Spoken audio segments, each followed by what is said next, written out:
તો અત્યારે હાથી નક્ષત્ર ચાલી રહ્યું છે, તો આપણે ડુંગળીમાં પાણી આપવું કે નહીં, અને ડુંગળીમાં અત્યારે બાફિયાનો એટેક અને શરમો પણ જોવા મળે છે, તો તેના માટે શું કરવું? તો હવે આપણે તેના માટે વિચારીએ ને કે ડુંગળીને અત્યારે 30 થી 35 ડિગ્રી જે તાપમાન છે, તો હવે આપણે તેને પાલર પાણી છે તે આપી દેવું જોઈએ.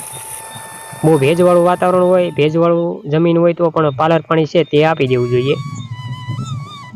તો હવે પાલર પાણી આપવું, તો પાલર પાણી સાથે આપણે અત્યારે બાફિયાનો એટક છે અને શરમો પણ છે, તો તેના માટે આપણે શરમો અને બાફિયો બે કંટ્રોલ થાય તેના માટે આપણે ટેબુકોનાઝોન પ્લસ સલ્ફર આવે, અને બીજું જે થાયોફિનિટ મિથાઇલ 70% આવે. તો થાયોફિનિટ મિથાઇલ છે તે 100 ગ્રામ લેવાનું 1 વીઘામાં, અને ટેબુકોનાઝોન પ્લસ સલ્ફર છે તે 200 ગ્રામ 1 વીઘામાં લેવાનું. એ બંને ટેકનિકલ ભેગા કરી અને 1 વીઘામાં પાઈ દેવામાં આવે તો ઉપરલી શરમો છે તે પણ અટકી જાય અને મૂળિયાનો વિકાસ થાય, અને બાફિયો છે તે એકદમ 100% એમાં કંટ્રોલ આવી જાય. તો આ બધા ટેકનિકલ છે એ પાણી સાથે આપી દીધા, તો આપણે ઉપરથી છંટકાવ કરવો હોય તો કયા ટેકનિકલ વાપરી શકીએ? તો હવે આપણે ઉપરલી શરમો જો દેખાતો હોય અને ઝાકળનો ભેજ વધારે હોય એટલે શરમો છે તે રે એ સ્વાભાવિક છે, તો તેને કંટ્રોલ કરવા માટે આપણે ટેબુકોનાઝોન પ્લસ એઝોક્સિટ્રોબિન આવે તે કોઈ પણ કંપનીનું લઈ અને સારી કંપનીનું લઈ અને 20 ml છે તે એક પંપમાં નાખવાનું. અને ત્યાર પછી થાયોમેથોક્ઝામ લેમડા છે તે પણ ઘણી બધી કંપની બનાવે, કોઈ સારી કંપનીનું લઈ તેને પણ 20 ml એક પંપમાં નાખી અને છંટકાવ જો કરી દેવામાં આવે તો ઉપરલી શરમો છે તે કંટ્રોલ થાય.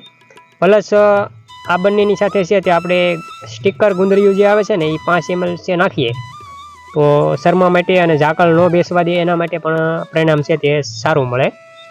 અને આ બંને ટેકનિકલ ભેગા કરી અને જો છાંટી દેવામાં આવે તો ઉપરલી શરમો છે તે અટકી જાય. અને ત્યાર પછી પ્લસ આપણે જે કૃમિની જીવાત હોય છે, નેમાટોડ જે હોય છે તેને પણ કંટ્રોલ કરે છે. થાયોમેથોક્ઝામ અને લેમડા એ છે તે આ કૃમિને છે તે કંટ્રોલ કરે છે, અને બીજી મચ્છરી હોય તો પણ તે કંટ્રોલ થઈ જાય. અને થ્રિપ્સ છે તે અત્યારે બહુ એટક નથી, પણ તેના માટે છે તે પછી આપણે આગળ વિચારીશું. અત્યારે આ રીતે જો છંટકાવ થઈ ગયો હોય તો એ સારામાં સારું પરિણામ છે તે ઉપરથી મળે. અને પ્લસ આપણે પાયામાં જે ટેકનિકલો પાયા પહેલાં પાણી સાથે પાઈ દીધા તો તેની પણ એમ કહે ને બાફિયું અટકી જાય અને શરમામાં બેસ્ટ રિઝલ્ટ છે તે મળે. તો બસ આજે આટલું જ તે. તો હવે આગળના વિડીયોમાં આપણે ડુંગળીમાં પૂરતી ખાતર તરીકે કયું વાપરવું એના વિશે માહિતી આપીશું.